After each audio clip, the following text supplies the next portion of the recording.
Hey there everyone, welcome, it's Duty H here and I'm back with a brand new concept city for you guys to have a look at. And this time we look at the idea of a floating city.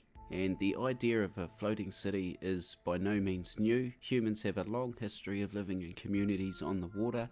Amsterdam's one good example. But more recently, modern environmental and social developments like the threat of climate change and the introduction of new technologies have renewed this global interest in a sustainable urban ocean-based community. In fact, in April 2019, the United Nations Human Settlement Program partnered with a company called Oceanix, and they unveiled a plan for a 10,000 resident floating city, which is pretty incredible. And their proposed plan also was to have the entire city climate neutral and completely sustainable. So, I've definitely got my work cut out recreating this in City Skylines because the mechanics of the game on a vanilla level are completely different to what I'm trying to do here, but I'm glad you guys are along for the ride and it's a pretty cool build, I must say. So get yourselves comfy, strap yourselves in, because here we go. So there's going to be 8 main principles that we're going to follow in the construction here, and these have all come from the Oceanix group, and I'll run through the 8 right now and we'll dive into each one a little bit more as the video progresses.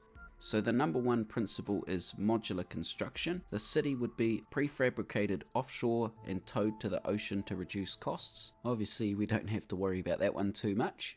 Number 2 is net zero energy. The city would be designed to harness solar and wave power to self-generate as much energy as it consumes. So in this case it's solar and wind, but the same principle. Number 3 is zero waste. All waste would be turned into either energy, recycled materials or feedstock. Number 4 is habitat regeneration. The city would use marine building materials that grow, heal and strengthen over time. Number 5 is locally sourced materials. Builders would prioritize materials with a negative carbon footprint, which is pretty self-explanatory. Number 6 is sharing culture. The city would embrace a communal farming and sharing of used materials. Now I really love that part.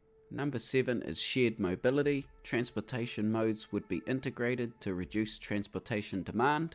Number 8, the last one, is freshwater autonomy. Water would be constantly harvested and recycled with zero water waste. So there's the 8 principles we're going by, guys. They're pretty self-explanatory and pretty wicked. They are some cutting edge stuff, and to be honest, probably where we need to head sooner rather than later. Right, so how do I build this in City Skylines? Well, good bloody question. I had no real plan here whatsoever. I was feeling my way through this and I'll be the first to admit it. But what I've done here is basically put a ring road in, and I'm using the block services. I don't put any buildings on this whatsoever except for a Verde farm later on that you'll see. In other words, absolutely everything is custom. So for those of you who enjoy my custom builds, you guys are probably going to love this. So as I touched on before, I've sunk the road down, the ring road around the edge, and eventually I turn this into City Walk, City Walls, Mars Road, and introduce the boxes like he used in Mars as well, and these don't fit 100% with the theme whatsoever, but I feel like they're more appropriate than having cars driving around the road. I could have covered over the road so you don't see it, but having the boxes go around on this lower level actually looks pretty cool. Then you'll see me just chuck a couple of other roads that are completely hidden, and these are so the boxes can park up without cramming up that ring road, because citizens are still driving their cars to the city, but once they're here they prefer to walk everywhere, which is great. That's the idea. So the next thing will be to hook the pedestrian paths from those roads up onto the surface where they will be visible. So speaking of City Walk, City Wall, I don't know about you guys, but I really missed the Mars series. I missed how he pushed the mechanics in the game and wowed us with every episode, and I hope that I'm scratching an itch for you guys doing this, because, you know, I guess I'm just trying to fill that hole of him being gone with his whole Mars series, because that was just mind-blowing. And he's left us all these amazing assets on the workshop that we can use and make building like this possible, because this literally wasn't possible before he made those assets. So who knows, we might be lucky enough to see him back sooner rather than later. That'd be really cool. So I'm going to be Captain Obvious here and just point out that I've gone with a round design, and this is because it just seemed like the most appropriate shape, and everything's sort of focused inwards, which I think is quite important for the social aspect of the city. Basically, this whole lower level where the crates are is going to be a service area. There's these black doors around the perimeter that just make it look like there's an open void there where they can go in and out of. You'll also see some people walking around down there, which I don't mind too much because they do still prefer the paths, which is what we want. Then I can finish up this service road by putting some glass over it, and I reckon this looks pretty cool. This is quite a neat little futuristic touch. There's no real practicality to it, and I also put some glass around the perimeter as well and create the first space where the cube services are going to be. Most of these are going to be residential cube services, but it's very much mixed zoning everywhere across the entire city. So now we've finished all of the main infrastructure, it's got its final shape, we can start detailing and doing some of the cool stuff. And I start exactly that type of stuff here with this pond in the middle, and I wanted it to be a real pond, i.e. have real water, because there is prop water we also use in the city but later on. So I wanted a really beautiful pond right here in the middle that all of the paths went around and was sort of the center of this plaza or gathering space in the middle of the city. And I've gone a little bit radical with the design, and I've sort of made it look a little bit like a human eye. I think it looks really neat. It also looks a little bit freaky, but ultimately I think it definitely gives the city a sense of identity. So what I've done to make it is just sink the ground down a little bit, obviously, to get the water depth, and then I have used the pond. There's a pond asset. I've used that, PO'd it and stretched it because it gives a really nice sort of a watery effect decal on the bottom of the pond. And then I use the network surfaces to get a nice crisp round edge and finish it off with a curb. And this pond is a good example of the style of building I'm going to be applying to most of the rest of the city. It's very minimalistic. There's nothing really that shouldn't be anywhere it should be, if you get what I mean. Like there's enough here that you need and no more. So let's take a closer look at what's inside a floating city. First off, let me point out that the design of my city is a little bit different to the explanation here. It says here that each platform is dedicated to a specific function, whereas I just have the one. But starting with food, 3D ocean farming, where vertical underwater habitats grow food and clean ocean waters. You'll see later on that there's a big part of this city that's underwater, and we can hypothetically say that there is 3D ocean farming in there. Next is farms with aeroponic and aquaponic systems to help produce more food. And the third one is bio-rock reefs, which sounds pretty cool. Man-made structures provide habitat regeneration, hurricane defense, and an ecosystem for seafood. So basically creating coral reefs underneath the structure and sustaining a good flow of seafood. So next up is water, and the first one is renewable desalination. I hope I've said that right. This system uses solar and wind power to make salt water drinkable, so pretty self-explanatory again. And the next one's dehumidifiers, and the one after that is wave converters, and I don't have either of these in my version of the city, but you can see their purpose there. The next one is treatment centres. Wastewater is treated for later use instead of being released as pollution, so a really good one. Heat exchange. Cold and warm water from the ocean can be used for heat transfer systems, so that's a really good way to heat and cool. That could be very efficient. And the last one here, and probably the largest one that I touch on, is public collection. Rainfall is gathered through atmospheric water collectors, rooftops and weather tiles in public areas. And you'll see in the public area that I install a massive pond, and that is serving as a catchment area for water that can be sent down to that desalination plant and be all good to consume. Next is energy, and the first one is solar panels. Light is collected on building tops to provide 20% more clean power. So the solar panels are going to be a go-to on this city. And the next one is vertical wind turbines. Ocean winds are converted into energy, which is a bit of a no-brainer. If it's on the ocean, it's generally windy all the time. And although I haven't used vertical ones, wind power is a big part of the city. And the third one is wave energy devices, and you can see what that's all about, although we don't touch on that one. Then it goes on to zero waste collection, pneumatic chutes, collect reusable items, recyclables, returns, laundry and food waste. Now I thought this was really cool. So basically all of the rubbish bins are hooked up with tubes underneath them that take the garbage exactly where it needs to go. No garbage trucks, no garbage man, no handling, and it all goes exactly where it needs to go. Then it goes on to washing centres and digesters. All waste can be converted into repurposed items or compost. And then finally exchange hubs. Treated items are gathered from waste for community sharing. And the last one we look at, and probably the most interesting, or it was for me, was the design. So the first one, shared mobility. Shared roadways and service centres accommodate electric vehicles, robots, bikes and pedestrian. So in this case it's mainly just pedestrians, but I also put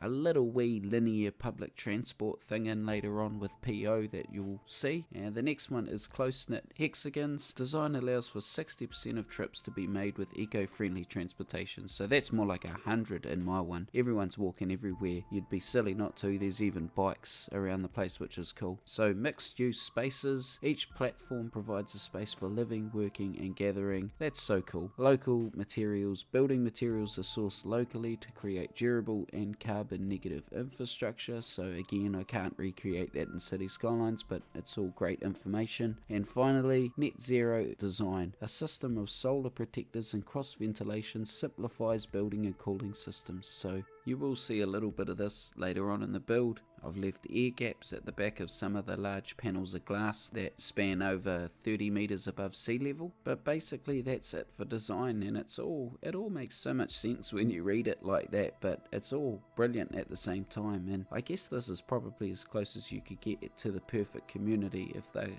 fully self-sustainable. You know, they have enough energy, they have enough food, they don't rely on anything, all the food's fresh, there's no such thing as packaged vegetables, there's no rubbish. Yeah, that's pretty cool.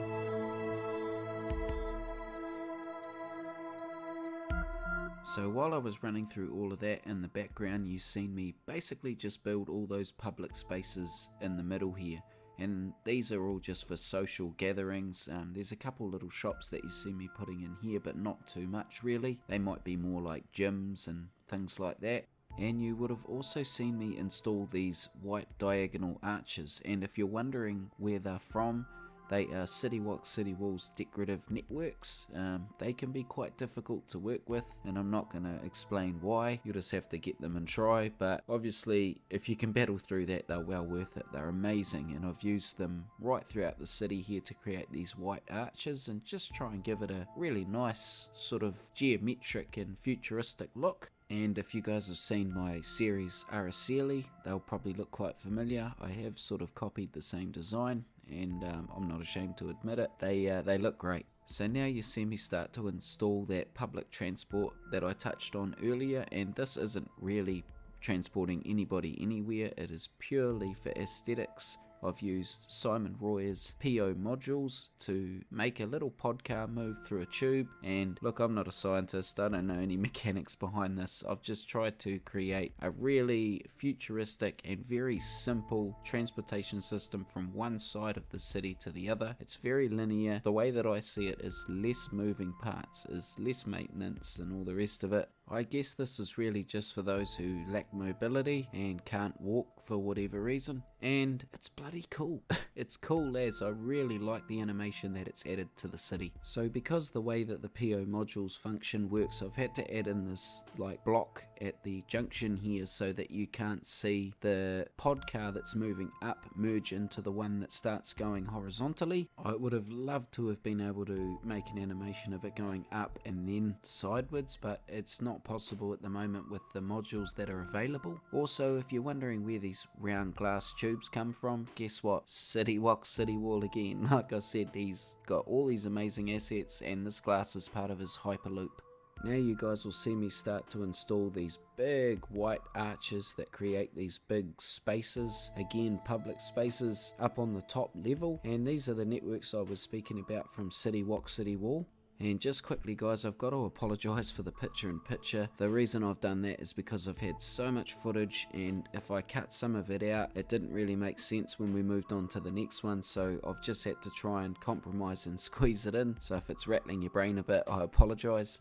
So getting back to these arches, I've also installed this glass that runs up the inside, and originally I tried to get it to follow the arches, but it was too difficult, and I've also left a big gap in the glass towards the rear of these for some air to flow through. And I was so pleased at how these came out. The arches look really nice, and I extend them a little bit here and then make it match on the other side. And originally I sketched a design when I was having a beer one night, and I wanted to include angel wings somewhere, and somewhere along the line I'd forgotten about it. But looking at this now, this does sort of look a little bit like angel wings, so it's kind of funny how things work out.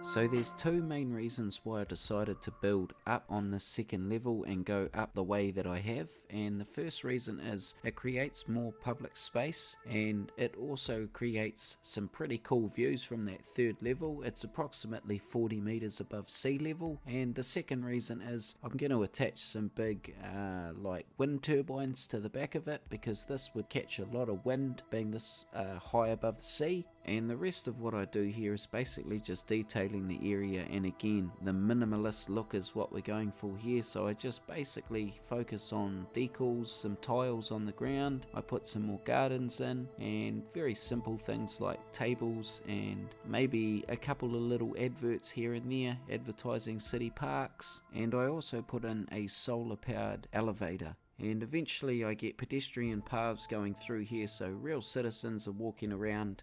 Admittedly, they don't come up to these higher levels, but just having them walk around on that lower level is awesome. What I do next is drag a road up that gets turned into an invisible road eventually.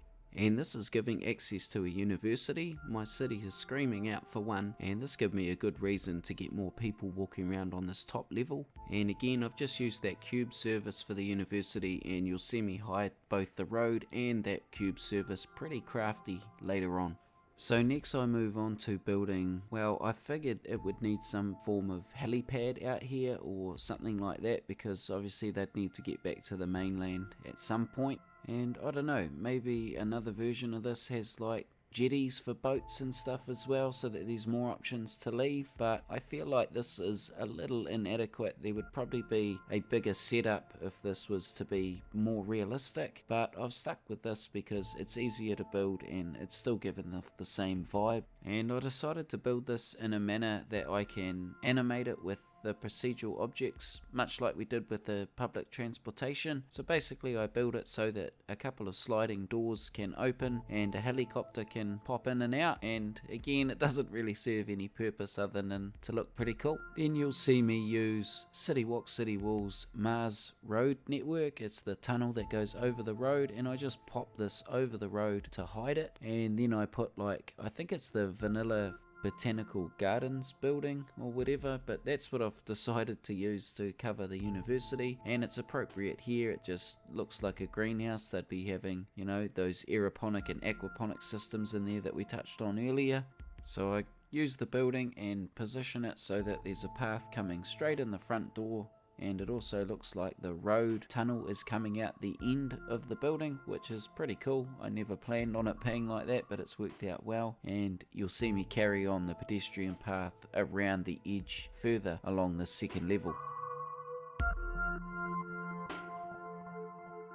So one of the last things that I have to do on this top part of the city is just animate some of these things that we built earlier, and I start with these blast doors on the helipad, and I use the modules function with PO. And if you guys use PO and you haven't used the modules function, go check out my little tutorial and learn how to do it, because it's really easy. Took a bit of timing here, but I got it in the end. And I do the same thing here with the pod vehicles. These are in the Steam Workshop, and I just animate these in those Hyperloop tunnels that we built earlier in between these nodes. And again, I'm not a scientist, I don't know if this would actually work. There's no track or anything like that, but I kept it like that for the sake of simplicity, and I think it looks really cool anyway, so I'm sticking with it. And next I can start putting in the water, and I've left this right until the end because if you guys have played City Skylines, you know how temperamental that water can be. And I've used the Terra networks to get rid of a lot of the terrain around it, except for the middle where we want that little lake, and then I can bring the sea level up just to the right height. So the last thing to do before we do pull that sea level up is I need to put something around the city to anchor it to the ground, because even though it is called a floating city, 9 out of 10 times they'll be moored to the ground, or at least a lot of the design concepts that I looked at were.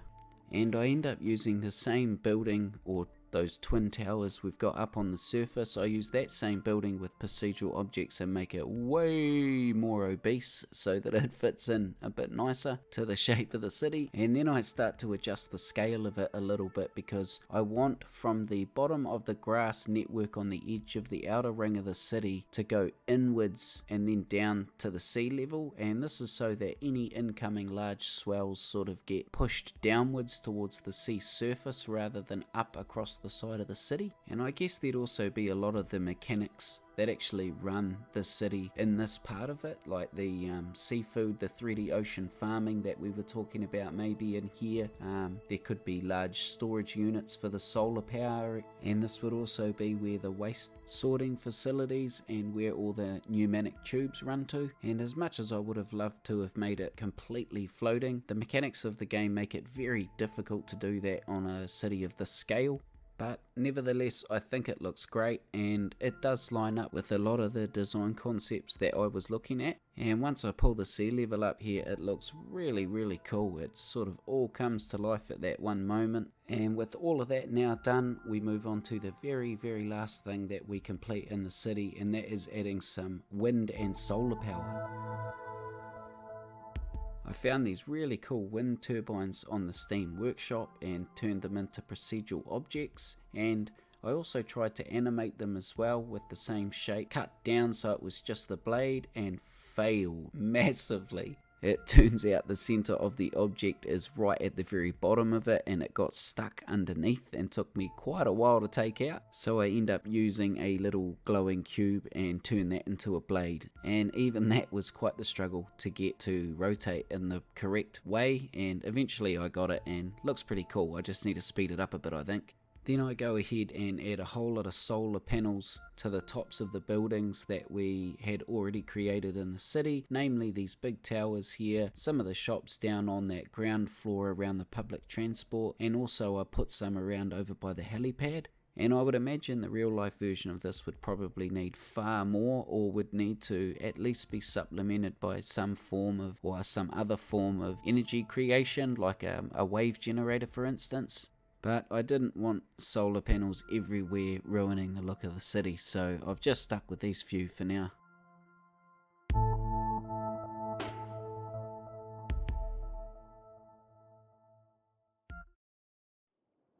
Well guys, I hope you liked that little trip. It's a little bit different from what we would normally do. I am getting back into New Zealand very shortly, and I have a special guest that I'm stoked to announce. They are a fantastic City Skylines builder. I can't wait to show you what they have done. But building this city has been a real breath of fresh air, and I just love doing this type of thing with the game and pushing it as far as I can. I'd love to know what you guys think in the comments. Let me know what you think of the concept, maybe how we could make it better. I would really like to hear your ideas. So anyway guys, if you've made it this far through, thank you so much for watching it. Thank you for supporting my channel, and I will see you later.